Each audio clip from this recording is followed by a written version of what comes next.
Good afternoon and welcome back to Splitting the House. My name's Jared Gertz of curlingzone.com, joined by Daryl Huff, General Manager of the Leduc Curling Club. The Leduc Curling Club is open right now. They've been open for about 2 weeks, going into their third week of the season. Welcome, Daryl. Hi there. How are you? Doing pretty well. Glad to have you on board, and exciting times in Leduc right now. Yeah, well, it has been for sure. Different than any other first start of the season opening, that's for sure. Not knowing if it was ever going to get here, and yeah, it did, and it was some relief when those opening rocks got thrown 2 weeks ago. Yeah, that's great to see. I know, I'm sure there's been a lot of preparation behind the scenes, a lot of work to get this all ready to go, and, a lot of people involved in getting this off the ground. So can you tell me a little bit about the process? What did you go through? What were the approvals that you had to get? What are the guidelines that you're following there, and anything that you kind of want to share with the curling community?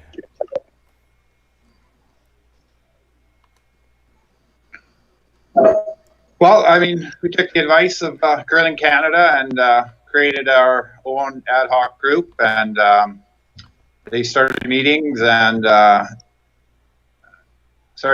just and basically the first thing is where are we going to open and how would that look like, and without the advice of the Curling Alberta group, and they've had a committee, a recovery group going since I don't know, for months now, and we pretty much meet. We had a meeting again today.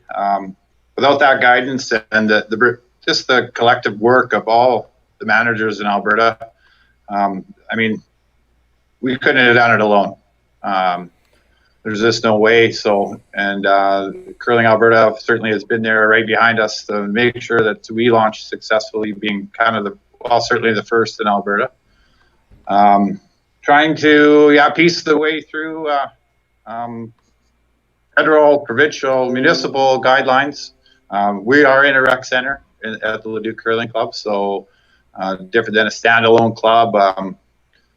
Maybe some things that the city of Leduc wanted weren't a little bit more stringent, maybe than Alberta Health Services. So, but we were able to work through that with them, and sometimes it looked like there was a couple no-go gates. We might even had 4 right up to when ice was basically in. So a little bit of sleepless nights some nights, but we're rolling now, and I don't see us turning back at this point. So I've just been flipping through some photos you sent me showing the inside of the club there, the action going on.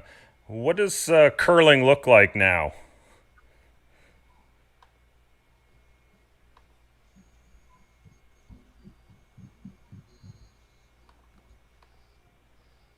Here we got Team Burton playing some 4-player curling, or is this a triples league you have running? Can you hear me there, Daryl? sorry, you were breaking up there. I think Bert.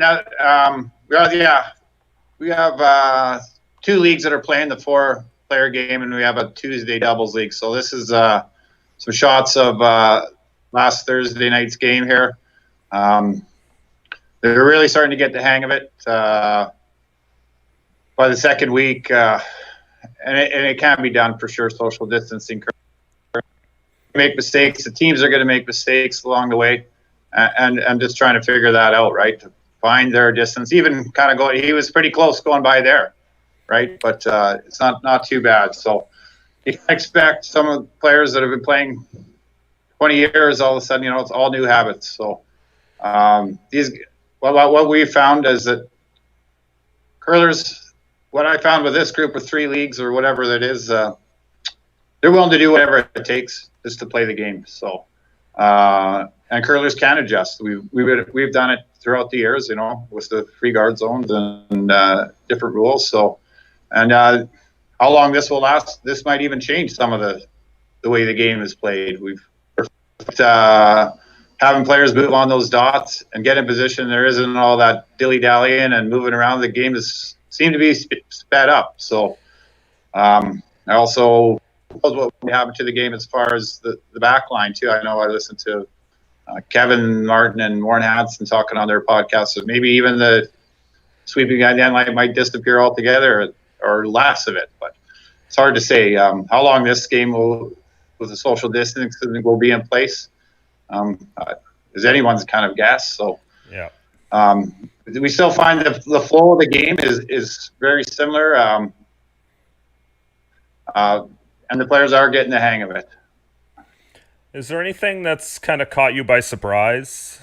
Things you maybe hadn't considered coming into this, or things that have come to your attention with the work you've done? Anything that has kind of caught us a surprise? Well, geez, not really. I mean, not overly. I mean, we're learning this social distance game and where kind of players. I mean, at first glance, geez, it was only done in March, and geez, it was the first time. But you know what? I'm finding that it works pretty good. It was kind of easy to be critical, but I mean, there's a lot of different ideas of where the markings might and should be.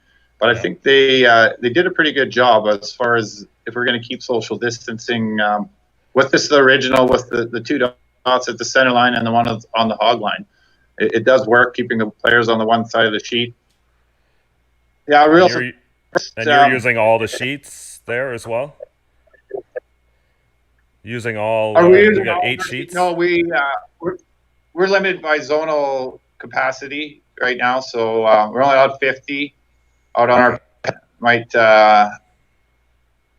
that's still a lot of this stuff. As we go along, we're making it up as we go along with our return to play committee. And what's going to work best. So we only have 48 out there. These guys have an open sheet. That's the way it's kind of set up. We have 8 sheets. There's no dividers. We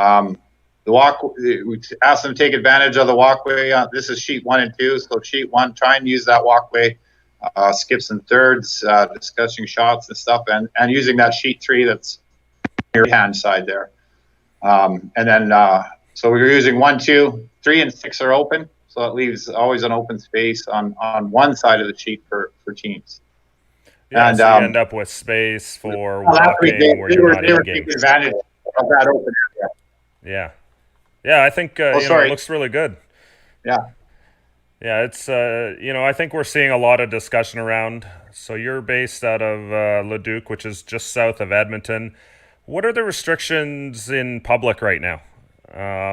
No mask mandate in your area currently, correct?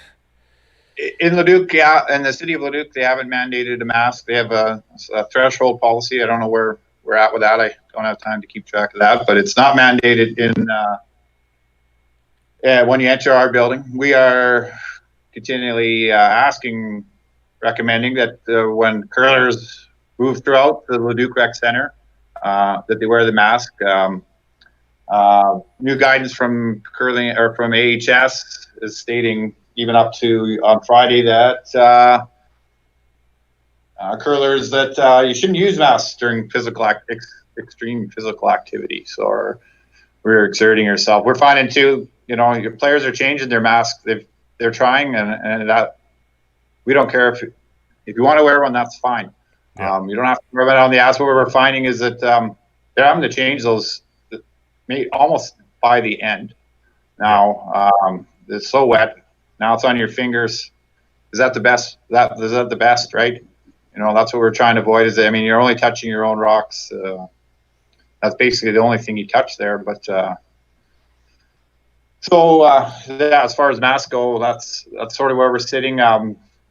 Restrictions in Alberta are changing, even as far as schools and social distancing, and specific guidance in regards to curling came out on Friday. Which is all terrific news for curling in Alberta. I think that's going to be the challenge for you. Sorry, I was just going to say that's going to be the challenge for you guys, constantly evolving guidelines and process as things go too. Sure, and where we want to be what's our business model? As far as this guidance, even essentially curlers now on the same team in Alberta would be able to cohort and be side by side, where they would social distance from their opposition. Yeah, it's really difficult. We won't get into it too much. We're still Curling Alberta is still trying to give us the correct guidance or the interpretation that we can use, and that's something that our club is going to debate and is still debating. We're going to continue certainly through this week with what we've been playing, the single sweeper rule. Everyone's just getting the hang of it, and it's a short summer. This is summer league. We're going into week 3 of 6, so that's sort of where we are with that right now, up in the air. Yeah, exactly. So with your summer league, I presume this is open to curlers from all over. Are you guys going to restrict the club to in events at all or anything around that? What are your plans so far? Well, when we took registrations for this league, we had to turn away. We're just south of Edmonton. We draw from Edmonton and a lot of our southern smaller communities, including, say, Red Deer even. It's not, our customers are from Red Deer. So at first when this league came on, we were basically only could draw from the Edmonton zone or our regular draw area. So we're right on the edge of the Edmonton zone. But now travel restrictions, as long as teams are able to cohort, physically distance, and sort of the mini league thing, it's different in each province. They are able to. That's for clubs. That means we can have bonspiels as long as we can maintain that social distancing or that cohort models, and competitions as well. Where that'll go, from here, who knows yet, but it certainly looks great. Well, I appreciate your time, Daryl. This has been a great insight to where the sport is right now in Leduc. I think this gives us hope in many of the curling clubs across the country, around the world. Everybody's sort of dealing with things that are a little bit different, but you guys are trailblazing out there and setting the standard for everyone else. Again, I'm going to wrap it up here, but thanks a lot. Yeah, no, I hate to say it, if we could do it, anyone could do it, but I think every territory and province in our Canada, you have a similar governing partner like Curling Alberta, and our game will continue, and there's just a real passion we all know that us curlers have, and I've seen it here, and like you say, we're as a group, I think that we're willing to do whatever it takes to get through this year and keep playing our game, and we need our clubs, and without that, I don't know what would happen to curling in Canada, but that's where we're at. So Yeah, you got it. You find your way through it and figure out how to get people on the ice and give people a chance to play. I think there's been a hunger for from the participants side of things to get back going again. Golf went through that a lot as well, and people are looking for something to do. They're bored. They want to get out and socialize a little bit, and great to see it done on the curling ice. Anyways, thanks, Daryl. Appreciate the time. Gonna sign off now, and thanks for everyone for Okay, tuning thank in. you. Cheers, and have a great day. Okay, Eric, thank you very much, and let's see everybody on the ice.